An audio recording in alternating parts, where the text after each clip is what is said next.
Hello दोस्तों, कैसे हैं आप लोग। उम्मीद करते हैं अच्छे होंगे।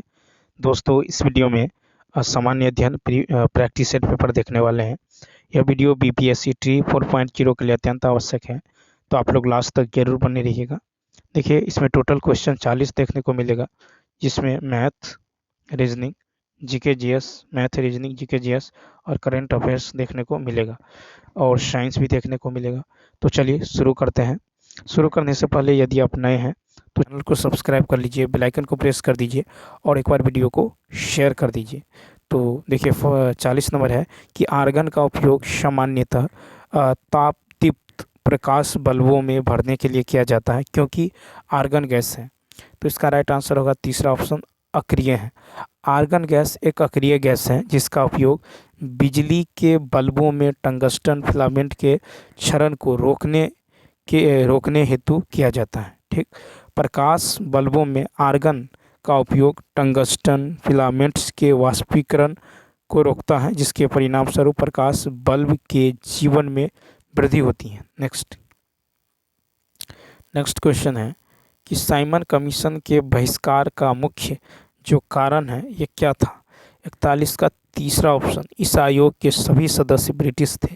तो देखिए, भारतीय सांविधिक आयोग, जिसे साइमन कमीशन के नाम से भी जाना जाता है, सर जॉन साइमन की अध्यक्षता में संसद के 7 सदस्यों का एक समूह था। इस आयोग का विरोध करने का मुख्य कारण यह था कि यद्यपि यह भारत एवं उसके लोगों की भलाई के लिए बनाया गया था, फिर भी कोई भी भारतीय इस आयोग का सदस्य नहीं था। नेक्स्ट 42 नंबर देखिए, कहता है कि दुलहस्ती पावर स्टेशन निम्नलिखित में से किस जिले में स्थित है। 42 का दूसरा ऑप्शन, किश्तवाड़। दुलहस्ती भारत के जम्मू कश्मीर किश्तवाड़ जिले में एनएचपीसी द्वारा निर्मित 390 मेगावाट का पनबिजली संयंत्र है। यह बिजली संयंत्र किश्तवाड़ क्षेत्र में जो है चिनाब नदी पर जो है एक रन ऑफ द रिवर का प्रकार है। नेक्स्ट देखिए, अम्ल वर्षा तब होती है जब वातावरण खाली स्थान से अत्यधिक प्रदूषित होता है। First option. तो अम्ल वर्षा का परिणाम तब होता है जब सल्फर डाइऑक्साइड यानी SO2 एवं नाइट्रोजन ऑक्साइड यानी NO2 वायुमंडल में उत्सर्जित होते हैं एवं हवा व वायु धाराओं द्वारा ले जाता है। SO2 एवं NO2 जो है जल, ऑक्सीजन व अन्य रसायनों के साथ प्रतिक्रिया करके सल्फ्यूरिक एवं नाइट्रिक एसिड बनाते हैं। ठीक है, तो यहाँ पे जो राइट आंसर हो जाएगा ये SO2 एवं NO2 जो है जल, ऑक्सीजन व अन्य गैसों के साथ प्रतिक्रिया करके सल्फ्यूरिक एवं नाइट्रिक ऑक्साइड बनाते हैं। नेक्स्ट क्वेश्चन नंबर देखिए 44। क्वेश्चन नंबर 44 यदि बात करें तो कहता है कि पाक जल डमरू मध्य किन दो स्थलाकृति को एक दूसरे से पृथक करता है। 44 का तीसरा ऑप्शन, भारत और श्रीलंका। तो देखिए, पाक जल डमरू मध्य जो है ये भारत और श्रीलंका के बीच एक जल डमरू मध्य है। ठीक है, यह उत्तर पूर्व में बंगाल की खाड़ी को दक्षिण पश्चिम में मन्नार की खाड़ी से जोड़ती है। ठीक, तो पाक जल डमरू मध्य किन दो स्थलाकृतियों को एक दूसरे से पृथक करती है, भारत और श्रीलंका। नेक्स्ट क्वेश्चन नंबर 45 कहता है कि निम्नलिखित में से कौन से पोषक तत्व पौधों को मिट्टी से प्राप्त होते हैं। 45 का फर्स्ट, नाइट्रोजन। तो मृदा पोषक तत्वों का एक प्रमुख स्रोत है जो पौधों के विकास के लिए आवश्यक है। 3 मुख्य पोषक तत्व नाइट्रोजन, फास्फोरस एवं पोटेशियम है। ये तीनों मिलकर NPK के नाम से जाने जाते हैं। अन्य महत्वपूर्ण पोषक तत्व कैल्शियम, मैग्नीशियम एवं सल्फर है। ठीक है, तो याद रखना है कौन से पोषक तत्व पौधों को मिट्टी से प्राप्त होते हैं, नाइट्रोजन। नेक्स्ट, वर्तमान में किस राज्य में लोकसभा सीटों की संख्या अधिकतम है। 46 का फर्स्ट, उत्तर प्रदेश। तो उत्तर प्रदेश में 80 लोकसभा क्षेत्र हैं। महाराष्ट्र में 48 लोकसभा क्षेत्र है। गुजरात में जो है कितना है, तो गुजरात में है 26। ठीक है, और राजस्थान में जो है 25 लोकसभा क्षेत्र है। ठीक है, तो राजस्थान में कितना है, 25 है। ठीक है, नेक्स्ट क्वेश्चन देखिए। फिर 47 है कि निम्नलिखित में से कौन सा अल्पकालिक जलवायु प्रदूषकों से संबंधित नहीं है। दूसरा ऑप्शन अमोनिया। तो देखिए अन्य 3 की तुलना में अमोनिया यानी NH3 अल्पकालिक जल प्रदूषण से संबंधित नहीं है। तो जलवायु प्रदूषण से संबंधित जो है नहीं है, यह है अमोनिया। नेक्स्ट क्वेश्चन है कि निम्नलिखित में से किस पादप समूह में बीज एक अंडाशय के अंदर विकसित होते हैं जो बाद में जो पक कर फल बन जाता है। तो ऑप्शन देखिए 48 का होगा तीसरा ऑप्शन आवृत बीज। तो देखिए एंजियोस्पर्म यानी अनावृत बीजी में अंडाशय फल में विकसित होता है, जबकि बीजांड फल के भीतर संलग्न बीज बन जाते हैं। ठीक है, तो यहाँ पे हो जाएगा आवृत बीज। तो एंजियोस्पर्म की यदि बात करें, एंजियोस्पर्म में अंडाशय फल में विकसित होता है, अंडाशय फल में विकसित होता है, जबकि बीजांड फल के भीतर संलग्न बीज बन जाते हैं। नेक्स्ट क्वेश्चन देखिए, क्वेश्चन नंबर 49 है कि कौन सा असम का पारंपरिक शास्त्रीय नृत्य है। तीसरा ऑप्शन सत्रिया। तो सत्रिया नृत्य असम का शास्त्रीय नृत्य है। सत्रिया नृत्य असम का शास्त्रीय नृत्य है। यह सत्रिया संस्कृति का जो प्रतिनिधित्व करता है, जो असम के धार्मिक व सांस्कृतिक ताने बाने का आधार है। यह जो है 8 प्रमुख शास्त्रीय भारतीय नृत्य परंपराओं में से एक है। नेक्स्ट 50 है कि धन विधेयक खाली स्थान प्रस्तावित किया जा सकता है। फर्स्ट ऑप्शन केवल लोकसभा में धन विधेयक अनुच्छेद 110। ठीक है, धन विधेयक अनुच्छेद 110 केवल लोकसभा यानी भारतीय संसद के सीधे निर्वाचित लोगों का सदन में राष्ट्रपति की पूर्व अनुमति से पेश किया जा सकता है। लोकसभा द्वारा पारित धन विधेयक राज्यसभा यानी संसद के ऊपरी सदन, राज्य व क्षेत्रीय विधानसभाओं द्वारा निर्वाचित या राष्ट्रपति द्वारा नियुक्त को भेजे जाते हैं। धन विधेयक लोकसभा अध्यक्ष द्वारा जो है सत्यापित किया जाता है। नेक्स्ट 51 नंबर है कि फॉर्मल्डिहाइड का प्रयोग निम्नलिखित में से किस में किया जाता है। 51 का फर्स्ट होगा इत्र। तो देखिए परफ्यूम में फॉर्मल्डिहाइड का उपयोग जो है किया जाता है। इसे कभी कभी परिरक्षक के रूप में सुगंध में मिलाया जाता है। ठीक है, उसके बाद देखिए क्वेश्चन नंबर जो है 52। क्वेश्चन नंबर 52 है कि भारतीय संविधान का कौन सा अनुच्छेद राष्ट्रपति के कार्यकाल से संबंधित है। 52 का फर्स्ट अनुच्छेद 56। तो देखिए अनुच्छेद 56 जो है राष्ट्रपति के पद के कार्यकाल से संबंधित है। राष्ट्रपति अपने पद ग्रहण करने को तारीख से 5 वर्ष की अवधि के लिए पद धारण करेगा। ठीक है, तो भारतीय संविधान का कौन सा अनुच्छेद राष्ट्रपति के कार्यकाल से संबंधित है। अनुच्छेद जो है 56 अनुच्छेद 56 राष्ट्रपति के पद के कार्यकाल से संबंधित है। नेक्स्ट फिर है कि कलिंग युद्ध की हिंसा को देखकर प्रतिशोध लेने की सोच रखने वाले सम्राट अशोक का हृदय परिवर्तन हुआ और वह एक जो है स्थिर चित्त एवं शांतिप्रिय सम्राट और खालिस्तान के अनुयायी बन गए। तो फर्स्ट ऑप्शन।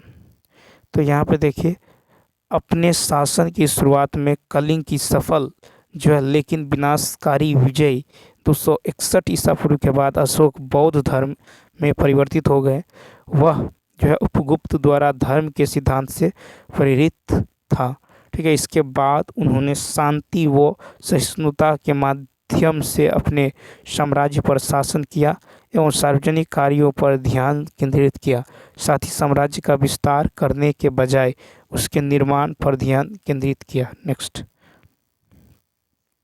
फिर नेक्स्ट है कि निम्नलिखित नदियों में से कौन सी जो अध्यारोपित अफवाह प्रणाली का एक अच्छा उदाहरण है। तो देखिए 54 का जो राइट आंसर होगा ये हो जाएगा तीसरा ऑप्शन यानी स्वर्ण रेखा। तो जब एक नरम चट्टान के ऊपर से बहने वाली नदी कठोर बेसल चट्टानों तक पहुंचती है, लेकिन जब यह प्रारंभिक ढलान का अनुसरण करना जारी रखती है तो ऐसा लगता है कि इसका कठोर चट्टान के स्तर से कोई संबंध नहीं है।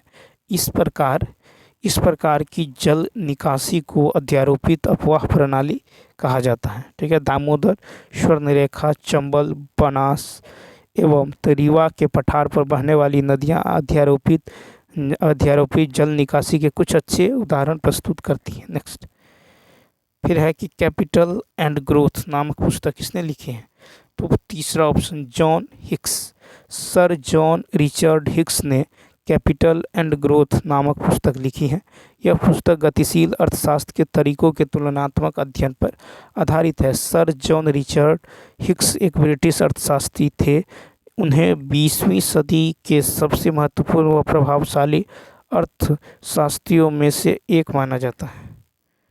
नेक्स्ट है कि आतिशबाजी में अलग अलग रंग धात्विक लक्षणों से निकलते हैं। निम्नलिखित में से कौन सा धात्विक लक्षण आतिशबाजी में हरे रंग की उत्पत्ति के लिए जिम्मेदार है?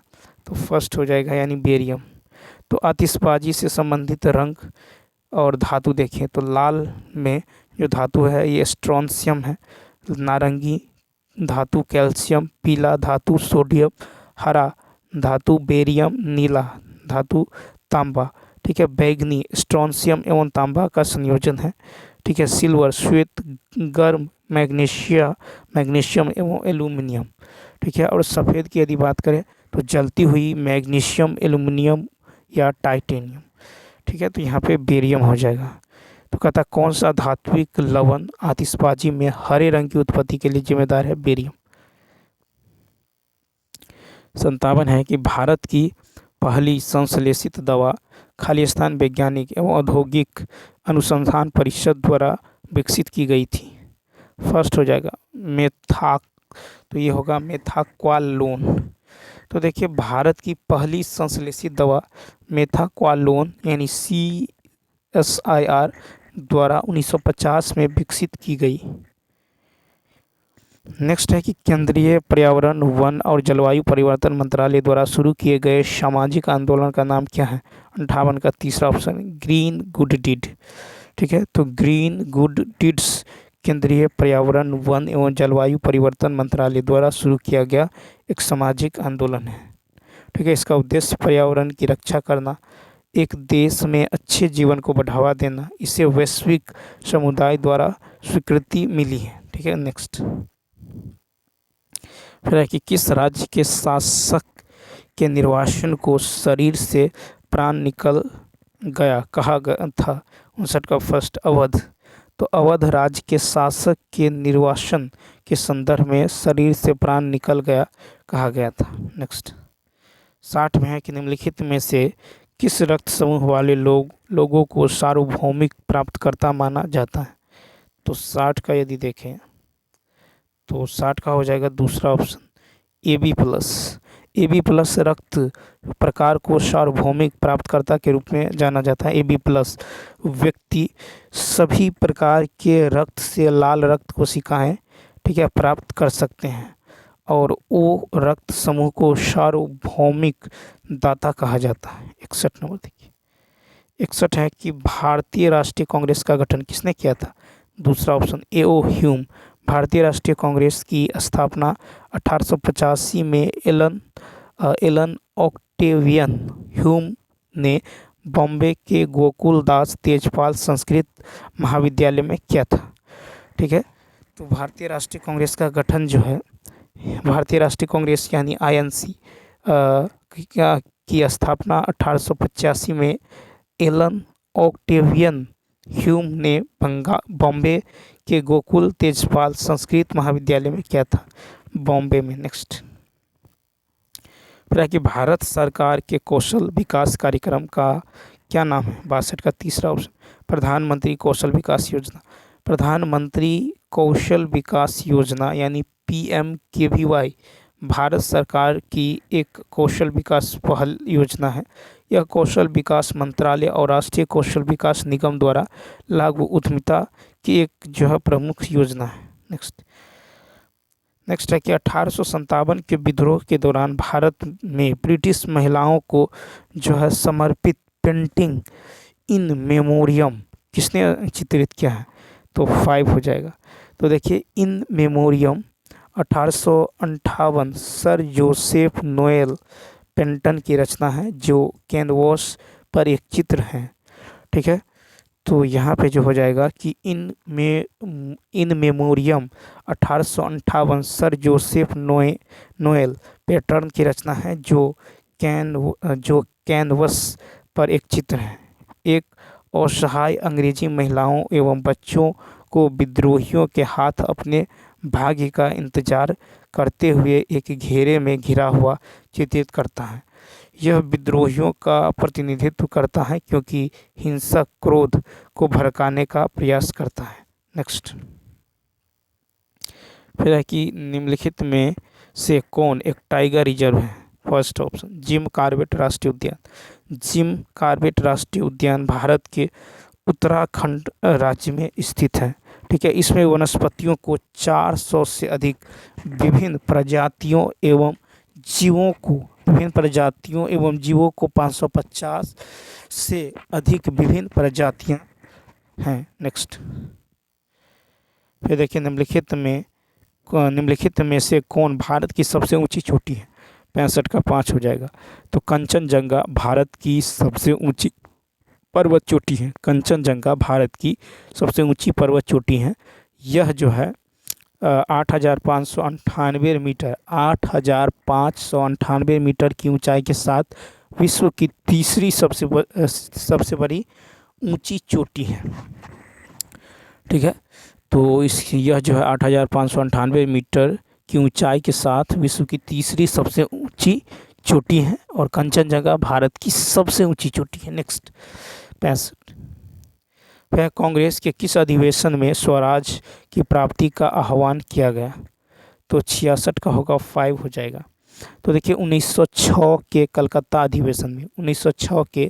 कलकत्ता अधिवेशन में कांग्रेस ने स्वराज को भारतीय लोगों के लक्ष्य के रूप में अपनाया था। ठीक है, यह दादा भाई नौरोजी के नेतृत्व में आयोजित किया गया था। ठीक है, तो याद रखना है कि 1906 के कलकत्ता अधिवेशन में कांग्रेस ने स्वराज को भारतीय लोगों के लक्ष्य के रूप में अपनाया था। यह दादा भाई नौरोजी के नेतृत्व में आयोजित किया गया था।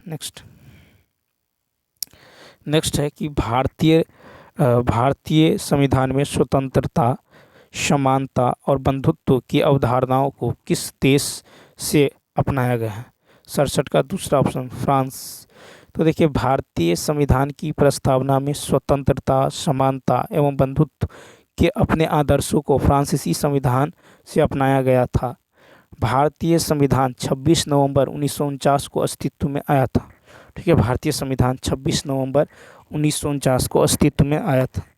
ठीक है, और ये जो है आपको स्वतंत्रता, समानता और बंधुत्व फ्रांस के संविधान से लिया गया है। नेक्स्ट, फिर है कि थुम्बा को रॉकेट प्रक्षेपण के लिए आदर्श स्थल के रूप में किसकी उपस्थिति के कारण चुना गया था? 68 का दूसरा ऑप्शन, यानी इक्वेटोरियल इलेक्ट्रोजेट्स। ठीक है, तो देखिए भूमध्य रेखीय इलेक्ट्रोजेट्स की उपस्थिति के कारण थुम्बा को रॉकेट प्रक्षेपण के लिए आदर्श स्थल के रूप में चुना गया है। ठीक, भूमध्य रेखीय इलेक्ट्रोजेट की उपस्थिति के कारण थुम्बा को जो है रॉकेट प्रक्षेपण के लिए आदर्श स्थल के रूप में चुना गया है। यह जो है भूचुंबकीय भूमध्य रेखा पर स्थित है। नेक्स्ट, 69 देखिए, कहता कि भारतीय छात्रों के बीच वैज्ञानिक स्वभाव नवाचार बनाने के लिए केंद्र सरकार ने जो है एक ATL प्रयोगशाला शुरू की है। ATL का फुल फॉर्म क्या है? तो यहाँ पे फर्स्ट होगा, यानी अटल टिंकरिंग लैब। तो देखिए ATL, अटल टिंकरिंग लैब। तो देखिए ATL यानी अटल इनोवेशन मिशन AIM की प्रमुख पहल है। ATL को अटल टिंकरिंग लैब के रूप में संक्षिप्त किया गया है। ATL एक ऐसा कार्यक्षेत्र है जहां युवा मस्तिष्क अपने विचारों को स्वयं करे दृष्टिकोण के माध्यम से आकार दे सकता है।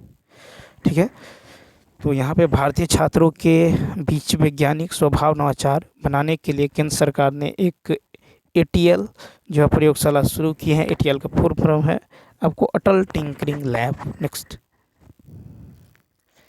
देखिए 70 है कि चिश्ती सिलसिला के सबसे महत्वपूर्ण शिक्षकों में से एक शेख मोइनुद्दीन चिश्ती दरगाह खालिस्तान में स्थित है। तीसरा ऑप्शन अजमेर। तो देखिए सूफी संत ख्वाजा मोइनुद्दीन चिश्ती ने भारत में चिश्ती सिलसिला की शुरुआत की थी। ठीक है, सूफी संत ख्वाजा मोइनुद्दीन चिश्ती ने भारत में चिश्ती सिलसिला की शुरुआत की थी। उनका मकबरा या दरगाह अजमेर शरीफ राजस्थान में। उनका जो मकबरा या दरबार है ये कहाँ है? उनका मकबरा या दरगाह अजमेर शरीफ राजस्थान में है। ठीक, अब चलिए जो मैथ का क्वेश्चन छूटा हुआ था उन्हें सॉल्व करने का कोशिश करते हैं। तो देखिए मैथ यहाँ से शुरू होता है। ठीक है, मैथ की यदि बात करें तो यहाँ पे जो है क्वेश्चन नंबर 31 नंबर देखिए, क्वेश्चन 31 जो है यहाँ पे छूट गए हैं। ठीक है, क्वेश्चन शामिल नहीं हुआ है। देखिए 31 की यदि बात करें क्वेश्चन में है 33 नंबर से देखिए, चूँकि इसमें 31 32 दो क्वेश्चन छूटा हुआ है। ठीक है, 31 और 32 33 है कि के का वह मान ज्ञात करें।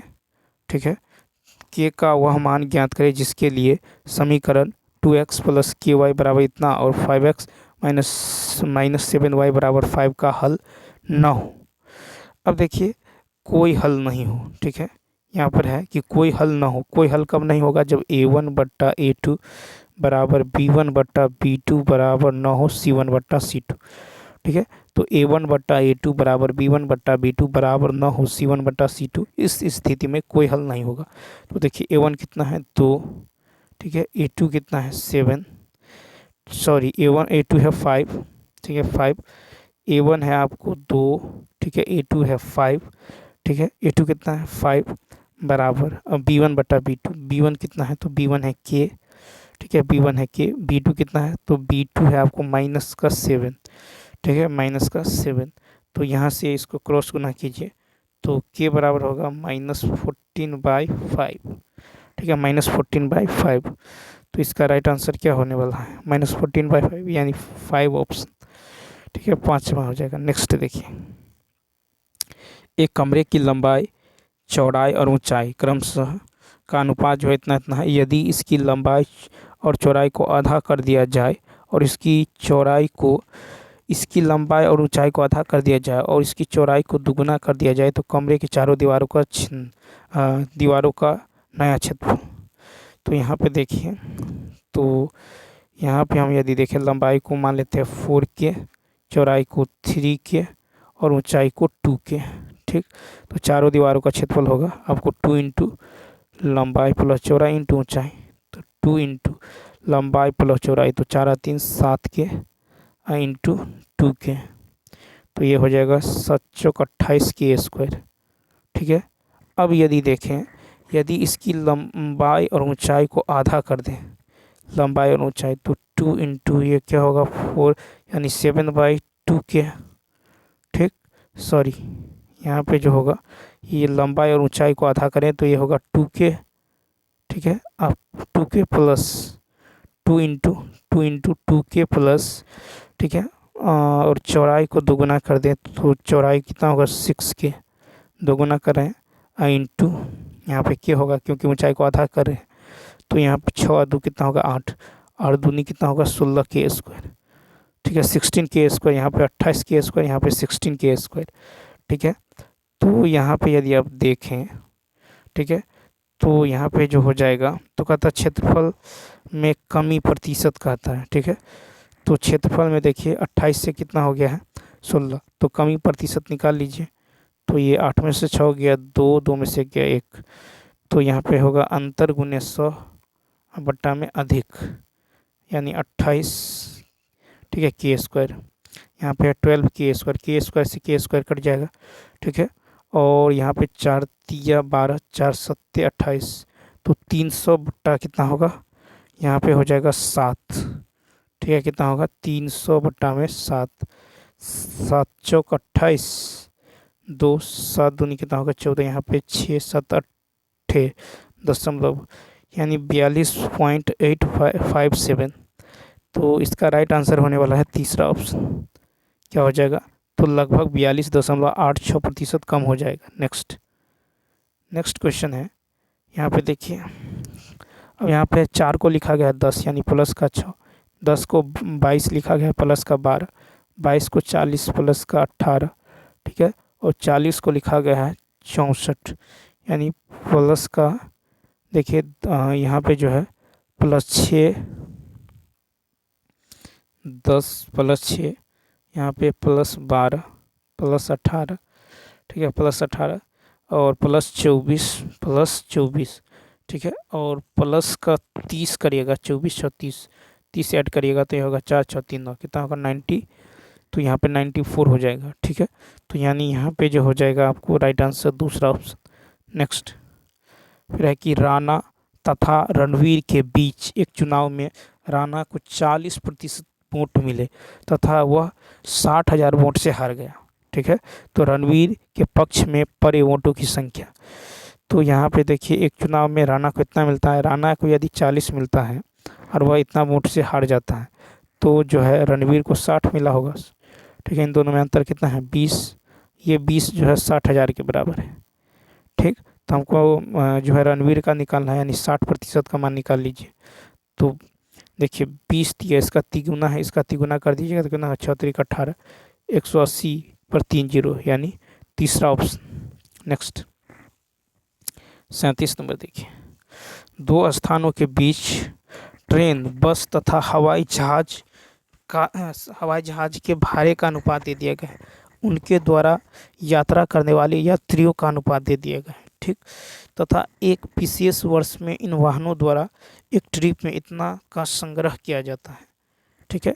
तो यहाँ पे देखिए इन दोनों को यदि आप जो है इसका जो है इस तरह से ले लें कि 5, ठीक है, इनको गुना कर लेंगे तो कितना होगा 5 × 15, 8 × 32 और 12 × 5 कितना होगा 60 होगा।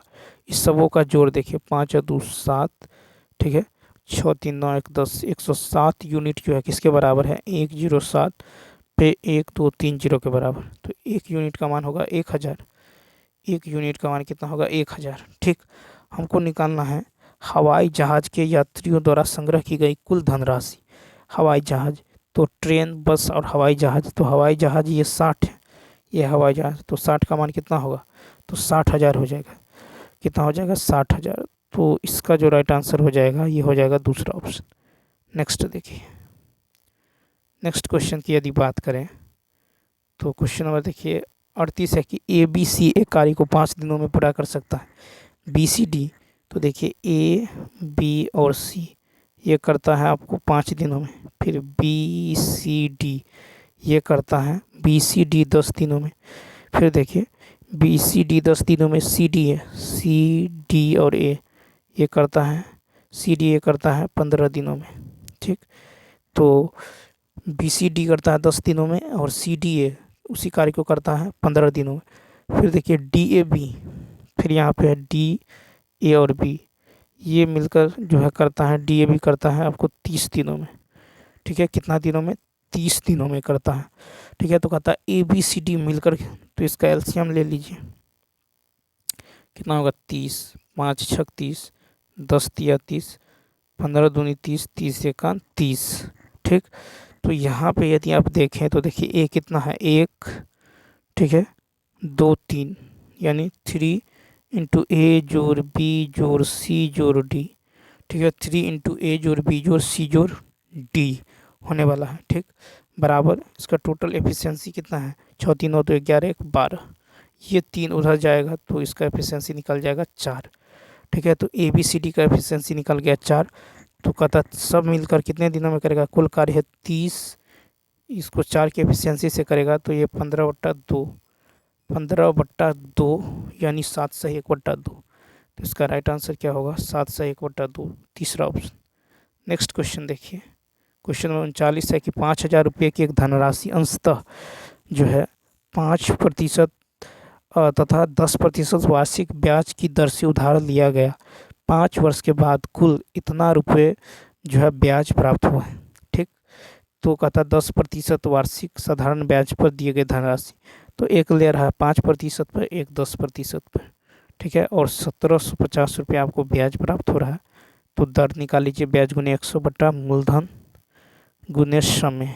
ठीक, 20 20 10 10 कट जाएगा, 5 से काट लीजिए, 5 तिया 15 और 5 25, 5 7 35, ये निकल गया 7%। अंतर ले लीजिए, तो अंतर ले लीजिए, 7 में से 5 गया 2, 10 में से 7 गया 3, 3 अनुपात कितना होगा 2 होगा। ठीक, 3 अनुपात 2 होगा, तो 10% पर निकालना है तो कितना है 2, कुल कितना है 5 इंटू, और यहाँ पे राशि है 5000, कट जाएगा 1000 से, ये निकल जाएगा 2000, यानी तीसरा ऑप्शन। तो 39 का क्या होगा, तीसरा ऑप्शन जो है यहाँ पे राइट होने वाला है। तो चलिए दोस्तों, इस वीडियो में इतना ही। यदि यह वीडियो अच्छा लगा हो तो लाइक, शेयर और सब्सक्राइब करना ना भूलिए। तो चलिए मिलते हैं नेक्स्ट वीडियो में। यदि यह वीडियो अच्छा लगा हो तो लाइक और शेयर ज़रूर करिए। Thanks for watching.